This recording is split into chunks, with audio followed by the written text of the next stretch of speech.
Stop recording. Button. Hey guys, welcome back to Tech Rants. My name is Q, and tonight I shot this video before, but I'm actually going to redo it again. Give you guys a better take. I'm shooting this off the iPhone SE.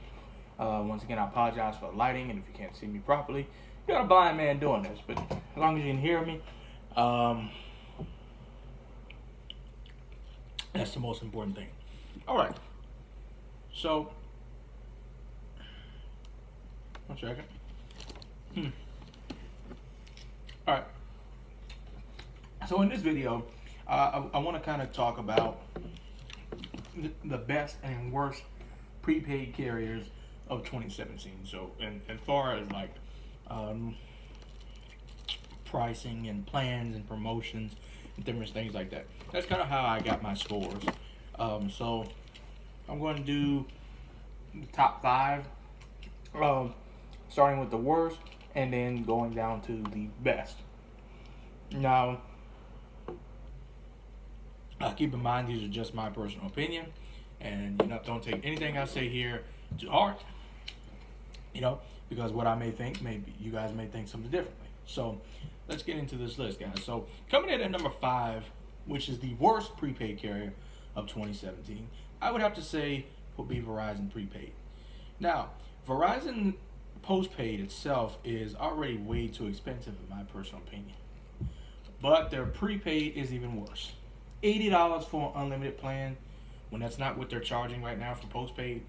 $80 for unlimited is strictly ridiculous. Plus the prepaid family plans that Verizon prepaid came out with, in my opinion, are very horrible, if you ask me. I actually have a video about that on my channel. Go watch that video. You can see why I say Verizon prepaid family plans are horrible. But especially $80 for unlimited. And then Verizon came up with the ZTE Blade Vantage, which the phone has horrible specs and is a LTE only phone. Now, what if I go somewhere where I only have 3G coverage? Then what do you expect me to do? So that's why Verizon prepaid is number 5 in this list. Horrible pricing and the fact that you only came up with an LTE phone. I mean, they have a good selection of other phones, but that just right there just shows that Verizon is really doing to the true definition of highway robbery. So Verizon prepaid, you are the worst in my book. Coming in at number 4 would have to be Straight Talk. Although Straight Talk offers a good unlimited plan for $55 a month, I would have to say, here's the thing. Your port out process and port in process is horrible. I get a lot of complaints. Me personally, I don't have Straight Talk, but I get a lot of customers who come to me talking about they're having a horrible experience porting their number out. Some of them even have trouble porting in, but it's mainly porting out from Straight Talk to another carrier. And then Straight Talk still has not fixed the glitch that allow, like when you swap your device, your ESN swap, it still has a it fucks up your due date. Sorry, it messes up your due date. Then you gotta call customer service and they'll usually fix it. But that's been going on for quite a bit. Some time I first heard about it through CV Tech, and then by the way, go subscribe to CV Tech. So shout out to CV Tech. But yeah, I heard about it through him first, and then other customers started complaining about it, and I started seeing more and more about it. So I think that's horrible, and that's something that Straight Talk really needs to work on. And stop making it so difficult for your customers to port out. If somebody want to leave, let them leave. It's just that simple. So that's why Straight Talk is number 4. It's because, it's ridiculous. I don't get it.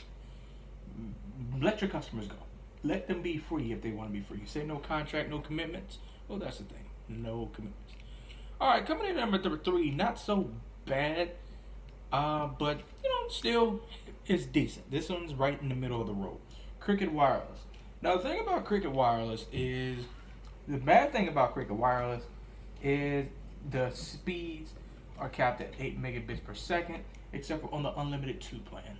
The Unlimited 2 plan gives you 3 megabits per second, and it's a little bit cheaper than the it's a little bit cheaper than a regular unlimited plan. But it's also the fact that you have to pay $10 extra for hotspot. Why should I have to pay extra for hotspot? That's honestly ridiculous. So that's why Cricket comes in at number 3.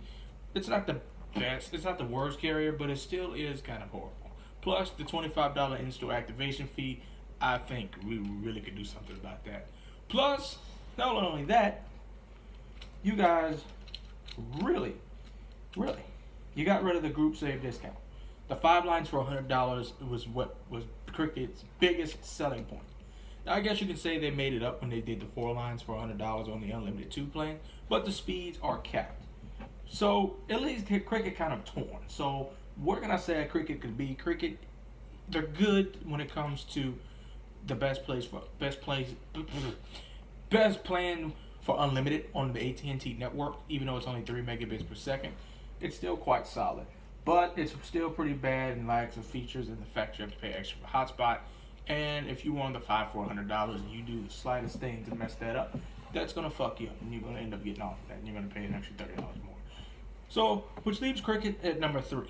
Now, number 2, coming in at the best, it's close to the best, I have to say Metro PCS. Metro PCS has very good coverage. Their phone selection is pretty good. And, they also have tax and fees included. Same thing as Cricket. But the bad thing about Metro is you can't just take your SIM card out and pop it in the phone, even though it is a GSM carrier. You have to go in the store and either pay $15 active switching fee, or you can call customer service and deal with them. Metro has a lot of secrets that they have hidden in their plan, and they really should be more upfront with customers about it. Plus, it's just the fact of the $2 convenience fee, the $2 to pay your bill over the phone. Now, through the automated system, really $2. I can see the $3 with customer service, but $2 just to pay over the phone, I don't get it, guys. It's pretty much ridiculous. It's just horrible. So, but Metro PCS is still a good, solid carrier. If you want good unlimited, if you have good T-Mobile customer coverage in your area, I would definitely go with Metro PCS. But the $15 ESN swap fee, whatever that is, plus the fact, that you charge all these extra fees when paying your bill other ways other than online, I think you can do better about that Metro. So that's why Metro is number 2. But coming in at the best carrier would have to be Boost Mobile. I am kind of biased towards Boost Mobile because I am a Boost Mobile customer.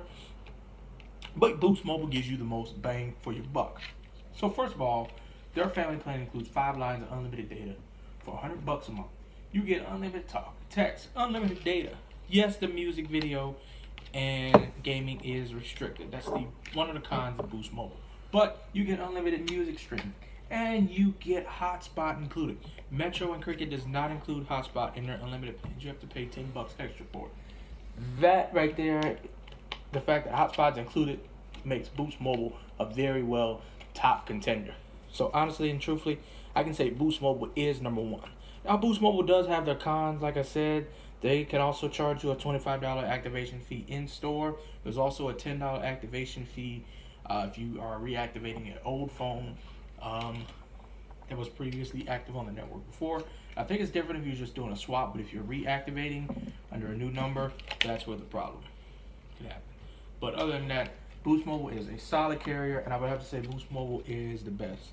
So once again, I took 5 carriers, the 5 major prepaid carriers, and I labeled them from worst to best. Straight Verizon prepaid being the worst, and Boost Mobile being the best. So I listed the pros and cons throughout this list of why, which each carrier's strength is. Verizon prepaid, your plans your family plans are horrible, and $80 for unlimited, it's fucking ridiculous. Come on, Verizon, you gotta do better. Straight talk, fix the glitch, making people's service dates change when they do an ESN swap, and stop making it so hard for customers to leave.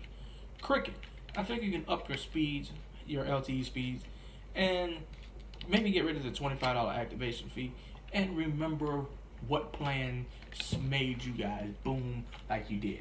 5 lines for 100. That was Cricket's selling point. Metro PCS, be more honest with people and what they're actually getting about the fees and every other little hidden thing that you guys are thinking on at the end. Be more honest. And Boost Mobile, really, $10 to reactivate a phone on the network. That's pretty ridiculous. and you know the $25 activation fee. Some stores do it, some stores don't. It really depends, but I think you know you should either be more upfront with it or just don't do it at all. And you know, and stop restricting everything in the unlimited plan.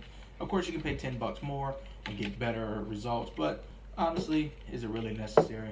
Maybe just restrict the video if that's if it's really that serious. But other than that, everybody has each carrier that I named here tonight has the pros and cons. Like I said, what I may think may not be what you think. You might have better experiences. You may have worse experience. I don't know. So nothing I say is fully accurate. These are just my opinions.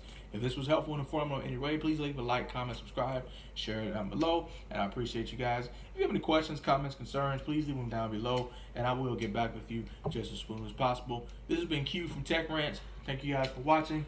Have a happy and blessed New Year. I'm out.